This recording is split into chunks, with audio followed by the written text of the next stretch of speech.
Hey, it's Courier Girl, and I just wanted to do a really short video to let you know what the new mileage rates for 2022 are. So, if you are a courier or driving for business, you get to deduct either your actual expenses, which would be like gas, maintenance, all that kind of stuff, or you can take a standard mileage deduction. In most cases, it's better, like more advantageous financially, for you to take the standard mileage deduction. That's what I've been doing. And like the first time I used my vehicle for business, I kept records of both to see which would be better because you can't switch back and forth. Like you can't do the mileage rate one year and then the expenses the next year. I'm pretty sure that once you pick one, you got to stick with it. And if you have over 4 vehicles, you have to do actual expenses as well. Check with your CPA to make sure that I'm right on that, but I think I am. So last year, in 2021, it was 56 cents a mile we got to deduct. This year, they're raising it. Yay! So I am on the IRS website to show you the mileage rate, and it is 58.5 cents per mile. Driven for business use, up 2.5 cents from the 2021 rate. Okay. Here's other things. 18 cents per mile for medical or moving purposes for an active duty members of the armed forces, and 14 cents per mile driven for charitable organizations. I don't care about either of those right now. I'm just talking about the business mileage for being a courier, 58.5 cents per mile. So here's what that means. Let's say that you make $50,000 in a year. I'm just going to make it a round number. You made $50,000 last year and you drove 60,000 miles. Okay, let's get my calculator out here.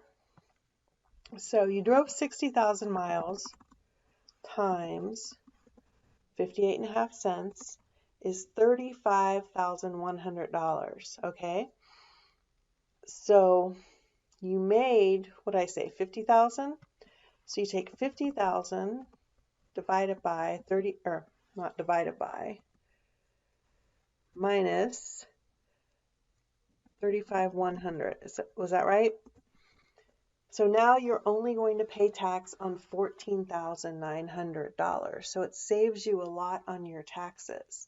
Again, check with your CPA or tax preparer to make sure that you're doing it right. But that is one of the big benefits of driving so many miles doing this type of work, that you get quite a big tax deduction. You know, tax on $14,900 is a lot less than tax on $50,000. But here's the thing, you have to keep track of your mileage. You have to keep a mileage log. Some people will use apps for that, phone apps. I tried a couple different ones. I didn't find them to be as accurate as I wanted them to be. Like I would use the phone app and then I would also keep written records for a little while, and I liked my written records better. So what I did is I made for you guys a copy of the exact mileage log that I use. So here it is, and in the description below there will be a link for you to download it and print it out. It's pretty simple. It says mileage log, vehicle. If you have more than one vehicle, you can write which vehicle you're using. I write car or van. The start date and the end date. So this only has so many lines on it. So I would say that I started it on January 1st, 2022, and then I ended it on January 15th, or whenever you use the last line. That way it's easy to keep them all in order, you know, to know when you start it and when you end it. It's really simple. You put the date, your start time and end time. You don't have to do that. I like to know how many hours I'm working, and you can total that time up if you want to. Start mileage, end mileage. That's the important part, and your total mileage. And then I write down what I did. So if I did not everything, like I don't write down every stop. So let's say I'm doing a route number 123. that has 20 stops. I will write down route number 123 right here. Now, if I have a detailed manifest that I'm using for the company I'm working for, I will take a picture of that manifest if I've handwritten it, and then I will save it as kind of backup, but I only put a very short description of what I'm doing in the notes.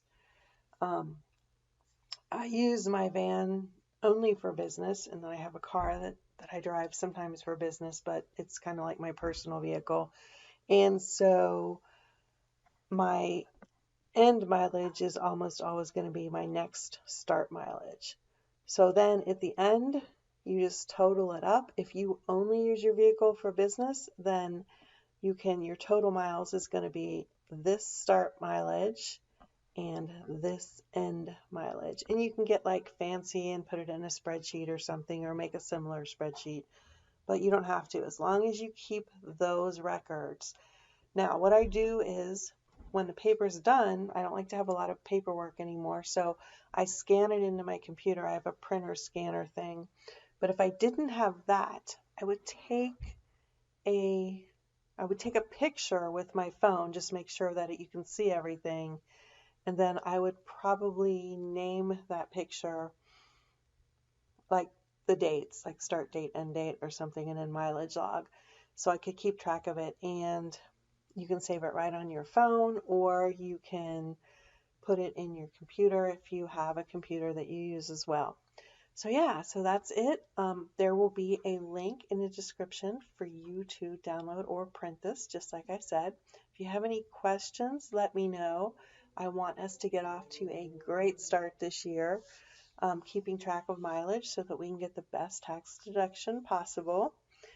And again, if you have any questions, let me know. But I'm not a CPA, I'm not a tax preparer. I am going to be able to help you basically, generally, but if you have like those types of questions, I may direct you back to an official person who can help you more. But yeah, that's it. Just a quick update with the new mileage rate, 58.5 cents. Thank you, government. You did something good for us. Okay, I'm off, and I will see you on the road.